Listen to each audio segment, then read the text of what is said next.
2024ನೇ ನೂತನ ವರ್ಷ ಆರಂಭವಾದ ಹಿನ್ನೆಲೆ ಕರ್ನಾಟಕ ರಾಜ್ಯ ಸರ್ಕಾರಿ ನಿವೃತ್ತ ಮೈನಾರಿಟಿ ನೌಕರರ ವತಿಯಿಂದ ಪ್ರಸಕ್ತ ಸಾಲಿನ ಡೈರಿ ಬಿಡುಗಡೆಗೊಳಿಸಲಾಯಿತು. ನಗರದ ಕನ್ನಡ ಭವನದ ಸುವರ್ಣ ಸಭಾಭವನದಲ್ಲಿ ಆಯೋಜನೆ ಮಾಡಲಾಗಿದ್ದ ಸಮಾರಂಭವನ್ನು ಶ್ರೀನಿವಾಸ್ ಸರಡಗಿಯ ಡಾಕ್ಟರ್ ರೇವಣಸಿದ್ದ ಶಿವಾಚಾರ್ಯರು, ಸಿಖ್ ಸಮಾಜದ ಗುರ್ಮಿತ್ ಸಿಂಗ್, ಫಾದರ್ ಸ್ಟ್ಯಾನಿ ಲೋಬೋ, ಪೂಜ್ಯ ಭಂತೆ ಸಂಗಾನಂದ ಅವರು ಜಂಟಿಯಾಗಿ ಉದ್ಘಾಟಿಸಿ ಮಾತನಾಡಿದರು.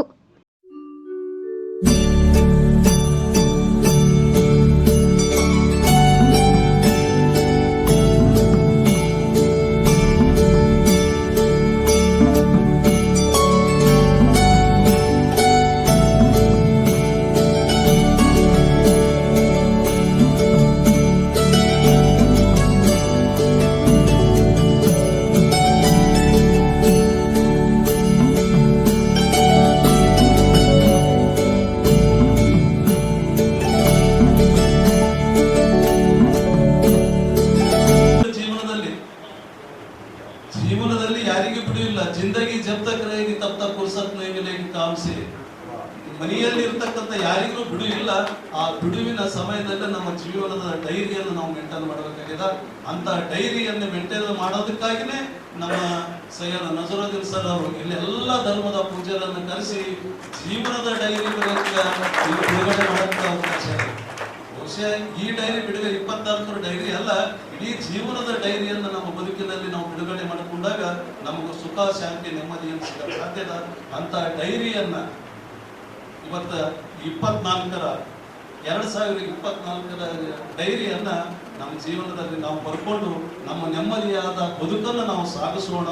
ನಾವು ಎಲ್ಲರನ್ನ ಅಣ್ಣ ತಮ್ಮಂದಿರಂಗೆ ಎಲ್ಲರೊಳಗೆ ಒಂದಾಗಿ ಇವನಾರವ ಇವ ನಮ್ಮವ ಅಂತಕ್ಕಂಥ ಬದುಕನ್ನು ನಾವು ಸಾಗಿಸಿದಾಗ ನಮ್ಮ ಜೀವನದ ಡೈರಿ ಕೊನೆ ಮುಟ್ಟಕ್ಕೆ ಸಾಧ್ಯ ಇದೆ ಅಂತಕ್ಕಂಥ ಮಾತನ್ನ ಹೇಳಿ ಸ್ವಾಮೀಜಿಗಳು ಮತ್ತು ಉಳಿದವರು ಕೂಡ ಒಳ್ಳೆ ಸಂದೇಶ ಕೊಟ್ಟಿದ್ದಾರೆ. ಆದ್ದರಿಂದ ಅದಕ್ಕೆ ಮೀರಿ ಸಂದೇಶ ಅಂತ ಇಲ್ಲ ಅಂತ ನಾನು ಭಾವಿಸ್ತೇನೆ. ನಮಗೆಲ್ಲರಿಗೂ ನಿವೃತ್ತರಾದ ಎಲ್ಲ ಸಹೋದರ ಸಹೋದರರಿಗೆ ಒಂದು ಒಳ್ಳೆಯ ಸಂದೇಶ ಇದೆ. ನಮ್ಮ ಜೀವನದ ದಿನಚರಿ ಏನು, ಅದು ಯಾವ ರೀತಿ ನಾವು ಮಾಡಿ ಬಹಳ ಸಂತೋಷ, ನಮಗೊಂದು ಪ್ರೇರಣೆ ಕೊಡುವ ಮಾತುಗಳು ಮತ್ತು ನಮ್ಮ ನಾಜರುದ್ದೀನ್ ಮುತವಳ್ಳಿ ಅವರು ವಹಿಸಿದಂಥ ಒಂದು ಜವಾಬ್ದಾರಿ ಅವರ ಎಲ್ಲ ಪದಾಧಿಕಾರಿಗಳು ತೊಡೆದು ಇವತ್ತು ಕಮರುಲ್ ಇಸ್ಲಾಂ ಮತ್ತು ಮಾರುತಿ ಮಾರ್ಪಡ ಅವರ ಸ್ಮರಣೆ ನಾವು ಮಾಡ್ತೇವೆ. ಇಬ್ಬರೂ ನನಗೆ ಬಹಳ ಆತ್ಮೀಯರು. ಎಷ್ಟು ವರ್ಷಗಳಿಂದ ಅವರ ಜೊತೆ ನನಗೆ ಒಡನಾಡ ಇತ್ತು. ಮಾರುತಿ ಮಾನ್ಪಡೆ ಹೋರಾಟಗಾರರು, ಇವಾಗ ಇವರು ನಮ್ಮ ಕಮರುಲ್ ಇಸ್ಲಾಂ ಅವರು ಒಂದೊಂದು ಭಾಷಣ ಮಾಡಿದರೆ ಕಮರುಲ್ ಇಸ್ಲಾಂ ಇಡೀ ಸಾಗರವೇ ಎದ್ದು ನಿಲ್ತಿತ್ತು.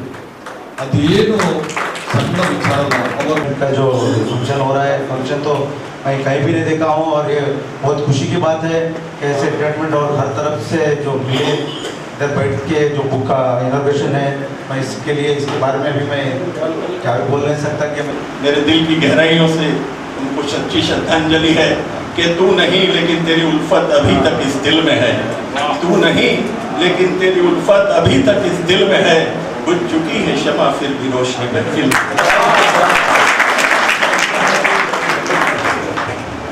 क्या हमारे पास एक ही कमर इस्लाम था? नहीं। उनके बताए हुए मार्गों पर चलने के लिए आप सभी कमरुल इस्लाम बन सकते। मैं खास करके हमारे भाई मोहम्मद नजरुद्दीन साहब और उनकी टीम को अपने दिल की गहराइयों से शुक्राना अदा करता हूँ और उनका इस्तकबाल भी करता हूँ कि पिछले कई वर्षों से मैं उनको हमेशा एवरी यंग मैन बोलता हूँ। एवरी यंग मैन, उनको रिटायर्ड बोलना ही नहीं चाहिए, इज ऑलवेज एक्टिव। और जैसे अभी डॉक्टर साहब ने भी कहा कि रिटायर्ड में आप लोग तो सब यंग है, अभी हमें ही आप लोगों के सामने थोड़ा बुजुर्ग नजर आ रहा है। ಸಮಾರಂಭದಲ್ಲಿ ಭಾಗಿಯಾದ ಗಣ್ಯರು ಕರ್ನಾಟಕ ರಾಜ್ಯ ಸರ್ಕಾರಿ ನಿವೃತ್ತ ಮೈನಾರಿಟಿ ನೌಕರರ ಸಂಘದ ವತಿಯಿಂದ ರಚಿಸಲಾದ ಪ್ರಸಕ್ತ ಸಾಲಿನ ಡೈರಿ ಬಿಡುಗಡೆಗೊಳಿಸಲಾಯಿತು.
अस्सलाम वालेकुम रहमतुल्लाहि बरकातहू। मैं सैयद नज़ीरुद्दीन मुतवल्ली, president Karnataka retired employees association Gulbarga. आज हम अपने एसोसिएशन के ज़रिए एक डायरी रिलीज़ करने का प्रोग्राम रख लिए थे और साथ ही साथ कुछ लोगों को फेलिसिटेशन का प्रोग्राम भी रख लिए थे। जिस प्रोग्राम में जिसको हमने दावत दी है वो पूरे लोग आके प्रोग्राम को सक्सेस करें, जिसका मैं तहे दिल से शुक्रिया अदा करता हूँ। और ये जो डायरी है तकरीबन लोगों को अच्छे से काम में आएंगी बोल के हम लोगों का एक इरादा है और आने वाले दिनों में भी हम और कुछ प्रोग्राम करने का एक इरादा रखे हैं इंशाल्लाह। वो भी प्रोग्राम और उसके साथ ही साथ क्या है, रिटायर्ड एम्प्लॉइज़ के जो भी प्रॉब्लम्स हैं वो हिसाब से वो प्रॉब्लम पे हम क्या है मालूम है, गवर्नमेंट लेवल में हम अपने एसोसिएशन के ज़रिए फ़ाइट करेंगे। और आने वाले दिनों में जो बच्चे जो है सो पीयूसी सेकेंड ईयर पढ़ रहे हैं वो लोगों को सीईटी एग्ज़ाम और नीट एग्ज़ाम के लिए उनको सहूलत होने के लिए कुछ क्लासेस कंडक्ट करना बोल के हमारे पूरे एसोसिएशन के मेंबर्स सोचे हैं। उसके बारे में भी हम आगे काम करने की कोशिश करेंगे।